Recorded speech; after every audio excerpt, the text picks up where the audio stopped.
I was born and raised here in the local area. I then went off to Melbourne University and studied agricultural science. I came back and I managed my parents' property for them. And as the manager there, I saw that we could earn a little bit more off the land and got into tourism. And that's what prompted me to purchase this property that we're on today. It's got a licensed heliport at the front of it, and it's 100 hectares that I fatten steers on.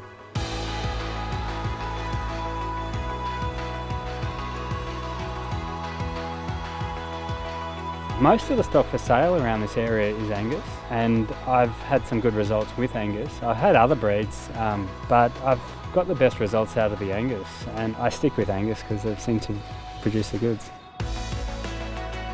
I buy weaners either from direct on-farm purchases or through cattle yards, and I put them on the property when there's grass, and I basically try and match the demand of the animal to the pasture available, and once the pastures are gone and they're drying off, then I sell the stock, usually at their peak.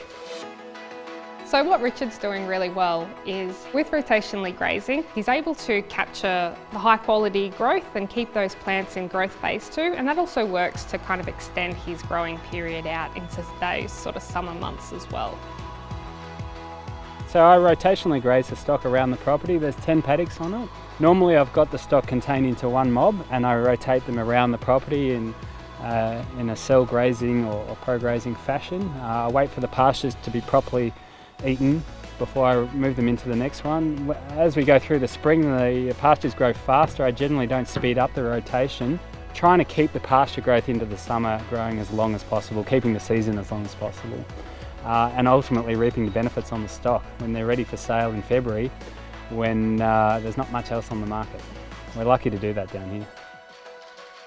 So with Richard's data, his compliance rates have been really good at that 97.8%, but also his indexes have been quite tight, so ranged from 58 up to 68, but then having an average index of around 64.12. I always go around the stock, either in the ute or on foot. They become really friendly, and having that low stress is critical in the meat quality at the end of the day. If you run around with dogs and motorbikes and make a big noise and use cattle prodders, and it's a first class way to stuff up the meat quality.